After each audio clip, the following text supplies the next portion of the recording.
السلام علیکم ورحمۃ اللہ وبرکاتہ نحمده ونصلی علی رسولہ الکریم اما بعد۔ آج کا سبق سن لیجئے، سبق نمبر 1056، ہندوستان میں ایک بوڑھے آدمی کا قصہ۔ ایک بوڑھا آدمی تھا ہندوستان میں، بہت مدت ایک بت کی پوجا کرتا رہا۔ پھر اس کو ایک مشکل پیش آ گئی۔ اب جب مشکل پیش آتی ہے تو خدا یاد آتا ہے، بتوں نے ستایا تو خدا یاد آیا، لہذا وہ اپنے بت کے پاس گیا، اس سے مدد مانگی۔ اس نے کہا، اے میرے صنم، میرے بڑھاپے اور کمزوری پر رحم کر، میں نے زندگی کا اتنا لمبا عرصہ تیری عبادت کی، اب اس مشکل میں میری مدد کر۔ مگر کوئی جواب نہ ملا، چنانچہ اس کی امیدیں اس سے ٹوٹ گئیں۔ اس کے دل میں خیال آیا کہ اب میں صنم کے بجائے صمد کو کیوں نہ پکاروں۔ صمد اللہ کا نام ہے۔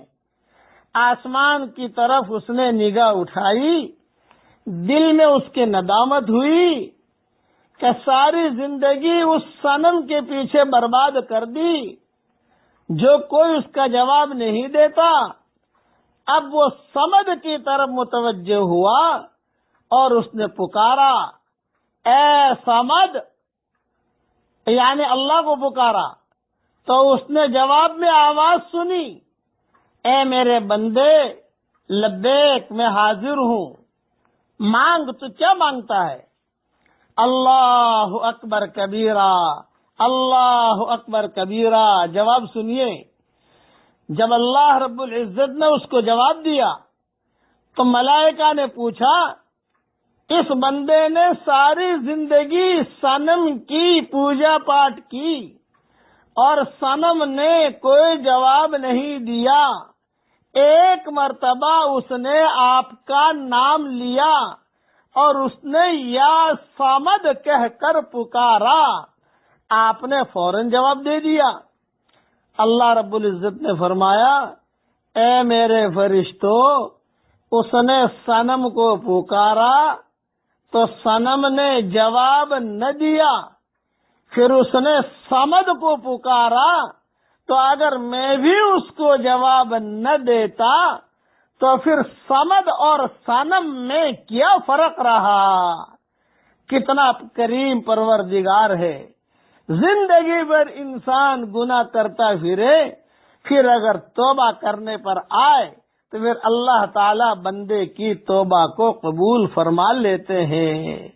اب ذرا سوچئے، ان پیشاب، یہ جو لڑکیوں کے عشق میں مبتلا ہوتے ہیں، پیشاب کے لوٹوں کے پیچھے، یہ لڑکی یعنی کوئی بھی ہو، چاہے مرد ہو چاہے عورت ہو، 2 مرتبہ گندی نالیوں سے نکلے ہیں اور ان کے پیچھے اپنے رب کریم کو چھوڑ دیتا ہے آدمی۔ ایک لڑکی کی وجہ سے اللہ کو چھوڑ دیا، ایک دکان کی وجہ سے اللہ کو چھوڑ دیا، ایک کاروبار کی وجہ سے اللہ کو چھوڑ دیا، اپنے رب کے راستے سے ہٹ گیا۔ اس دنیا کے خاطر، اس پیٹ کے خاطر اعلیٰ کو چھوڑ کر ادنا کے پیچھے نہ بھاگو۔ ہاں، اس لیے ہمیں سچی توبہ کرنی چاہیے۔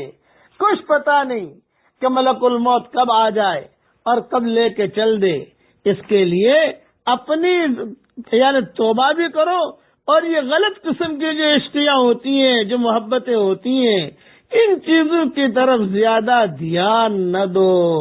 میں دعا کرتا ہوں کہ اللہ ہمارے دلوں میں جو ناجائز عشق کے خیمے لگے ہوئے ہیں، ان ناجائز عشق کے خیموں کو تو اکھاڑ کر پھینک دے اور تیرے محبت کے خیمے ہمارے دلوں میں گاڑ دے۔ ہمیں مانگنا نہیں آتا مگر تجھے دینا تو آتا ہے، اپنے کرم سے تو ہمیں عطا فرما۔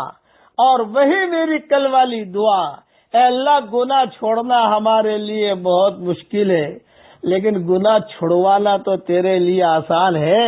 ہمیں تقوی کا لباس پہنا دے، ہمیں زہد کا لباس پہنا دے، ہماری آنکھوں میں تیری محبت کا سرما لگا دے، اور ہمیں جو ہے تقوی کا لباس پہنا دے، شفا کا لباس پہنا دے، معرفت کا لباس پہنا دے اور دینداری کا لباس پہنا دے، ہمارے ظاہر کو بھی اچھا کر دے اور ہمارے باطن کو بھی اچھا کر دے۔ اب پڑھ لیجئے میرے ساتھ، اللہ اکبر۔ دیکھیے میں نے اتنا پڑھا، آسمان اور زمین کا درمیانی حصہ اجر اور نور سے بھر گیا، الحمدللہ۔ پھر پڑھیے لا الہ الا اللہ۔ دیکھیے اتنا پڑھا، حدیث شریف میں آتا ہے لا الہ الا اللہ پڑھتے ہی گناہ معاف ہو جاتے ہیں۔ اللہ تعالی ہمارے اس کلمہ پڑھنے کو قبول فرمائے، آمین آمین۔ والسلام علیکم ورحمۃ اللہ وبرکاتہ، وآخر دعوانا ان الحمد للہ رب العالمین۔